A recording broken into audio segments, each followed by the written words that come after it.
So my internet just got 10 times slower. And I like it. Okay, well, I don't like it, but it's actually better. You're probably thinking, slow internet, you whack. And I probably am whack. But I challenge you guys to watch this in normal speed if you're like me and you don't. Because I'm guilty of watching everything in double speed to get it done faster and save more time. And that's actually part of the problem, I think. It seems like everything in life is moving faster. We seem more stressed than ever before, and that time is compressed. Why?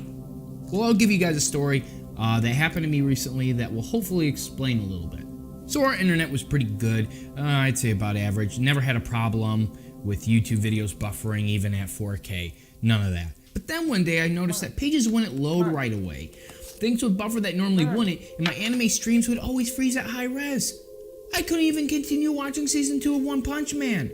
That almost took me over the edge. Apparently our internet provider raised the prices quite a bit, so we gave them the middle finger and said, screw you, we're not paying extra. So they gave us the middle finger right back. So naturally I was pissed off. I work on the computer and use the internet constantly, and I'm already an impatient person, so this was balls to the walls annoying. But then I took a step back and I did some self-reflection for once and realized I'm such a privileged brat. I mean, here I am getting my panties all in a knot because the internet pages will load in 2 seconds instead of a half a second, and my anime streams I have to watch in 720p instead of 1080p. Gasp! I mean, talk about first world problems. And you might think, well, yeah, that is pretty slow internet. I don't know, it could be fast or slow depending on where you live, but that doesn't matter. What I'm complaining about now, I would have been overjoyed at the speed of less than 10 years ago. It's not that it is too slow, but that we are too fast. The internet has done something odd. It compressed space. It is all time, at least through the human experience. Especially because of social media, we are now linked together not by space, but by time. And now, time is faster. And by that, I mean through the human experience, because time in the human experience can expand and compress. And it has. How we browse the internet going tab to tab may definitely have influenced our attention span and our patience. But on the flip side, we're able to binge watch Netflix shows throughout the whole day and even watch Patrick Star look at mattresses for 10 hours. Yeah, that's a thing. That one's got over 1 million views. You probably heard that we have now the attention span of less than a goldfish, but that's false. Thank God. It's just a myth. So it can't just be the internet that has made us more impatient, more busy, more stressed. There has to be another factor to this. So what is it? Well, there's so many factors that it'd be impossible to put them all in one video, but the one I'm going to focus on is one that is connected to the internet, and it defines modern life in general. Convenience.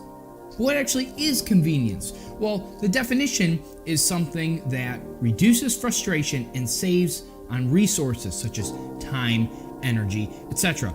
Basically, it makes things easier. Now, is it a definition that is fixed?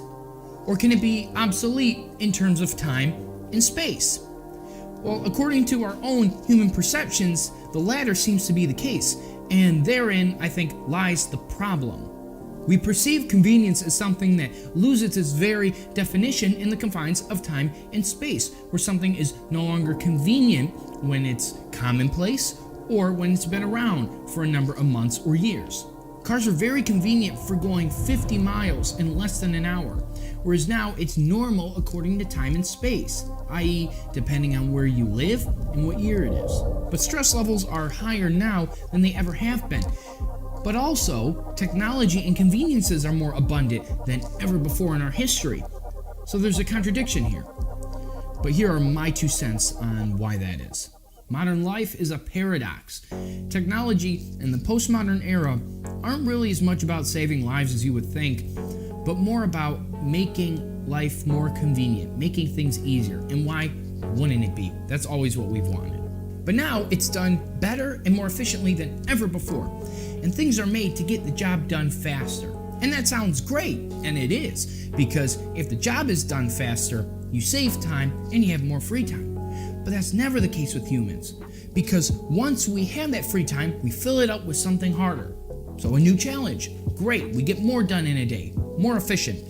But then that task becomes hard and we want to make it more convenient and faster, so we do. And then we have more free time.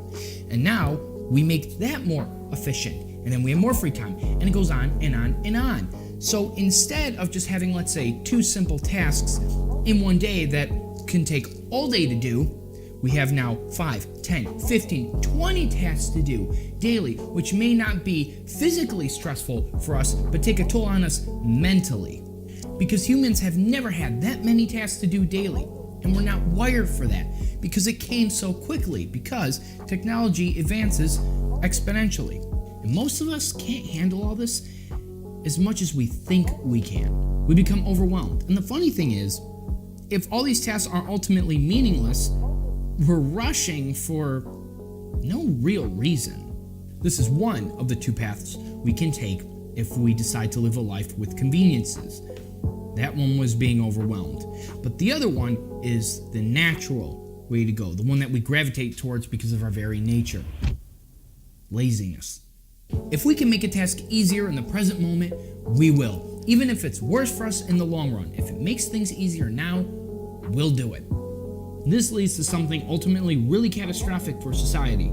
People never leaving their house. We'll end our online schooling for the day, then stream a movie on Netflix, and have food delivered to us from our homes. Who is it?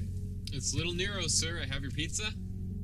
Leave it on the doorstep and get the hell out of here. We never leave our caves, which are now super lavish on the inside, but bare, ugly, lifeless on the outside, because nobody else is out to enjoy it. People staying inside and never going out, coupled with social media, leads to social isolation, which creates depression and anxiety and stress, because we're not wired for that. We're meant to have our tribes and our societies with people around us.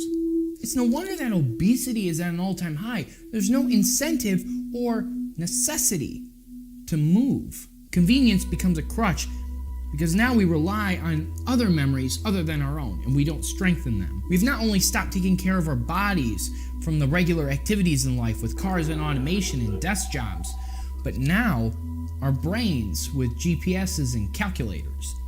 We are not free.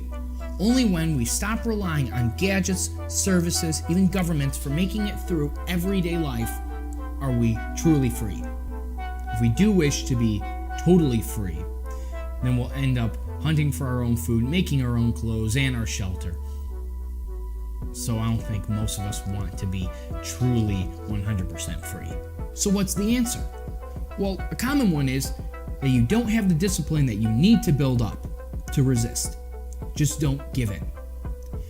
And I believe that. I believe that's one of the answers. But at the same time, I also believe that it's very naive to think that everyone, or even half of the population, is going to be strong-minded and have such a willpower unlike anyone has ever seen before. No other era has been so bombarded with so many temptations that are so easily accessible. It's still our fault completely when we fall into the shopping sprees, the gluttony, the laziness, the lust, whatever it is still our fault. But it's now so easily to access than ever before, and it's right in front of us. So I think it's very idealistic to think that everyone is going to have such strong wills. Try telling your hormone-filled, horny teenage son not to look at pornography or anything immodest when he has one of these, where he can search for thousands of girls doing whatever he thinks of for free with this. Good luck. But there's another option, and one that I've been looking into, and that's just breaking away from it all. Or at least getting rid of the things that don't give you that peace. Once you find out what those are, then you can get rid of them. Because guess what? Unless something catastrophic happens, it's just going to continue like this, because that is nature. It's inevitable. Things will keep progressing. But the most important thing for us to accept if we wish to live simply is that it's going to be extra hard for us to live the way we want or that we previously did. Because in our culture, it becomes very difficult, not impossible, but very difficult to live your life when everyone else's life revolves around these commodities. And it becomes very hard to communicate with you, to deal with you, to see you if you don't have these commodities. So if there's a new app, a new service, a new convenience that comes out and you think will be harmful for your well-being and your state of mind, then it's best not to pick it up at all when you've never known the feeling of it. But even so, after time, it may come to that point where it will hinder your social life. And from there, then you have to decide whether or not it's best for your well-being to give it up or to take it up. Sometimes it just comes down to a choice of evils, and sometimes it comes down to the choice whether you wish to take the blue pill or the red pill. I just really wanted to add that because it's deep. So what has slow internet taught me? How has it made my life better? By not making it easier. It's made me realize how good I have it, and it serves as a constant reminder that what feels like an inconvenience is actually still a convenience. It's still fast. I still have accessibility. It taught me to appreciate going backwards sometimes, and that moving forward isn't always a good thing. It just depends on what you're moving towards. But what it really taught me was patience and to take things slow. And by releasing the control that I never had and realizing that I never had control over it in the first place, I'm less worried because I know now that being frustrated isn't going to change anything and make anything go faster. You just have to accept it, embrace the reality, and wait. This is quite different from my usual, but I do say we talk philosophy, so here it is. And I think it's also something that we should be talking about and consider. Letting go of all the extra stuff and living a more simple, harder, yet more fulfilling life. But I want to know what you guys think. Let's start a discussion in the comments, because I want to know if you guys agree or if you disagree or what you think is the cause of all this, and maybe if it's good that we kind of go back to the way we used to live. Harder, but much more simple and fulfilling. I know you guys have a lot of wisdom to share, so I want to hear what you guys have to say, because you know we're all in this together. And with that being said, I'll see you guys all next week. Adios. Oh, so deep, bro. Oh, speaking of deep conversations, bro, I'm going to have in the description down below a link to a video by Jonathan Pageau. He talks all about symbolism, and he goes much in depth and detail on this very topic of time becoming faster. It's fantastic, and I think you guys will enjoy it, so go check that out. Okay, I'm done being all deep and great. 10.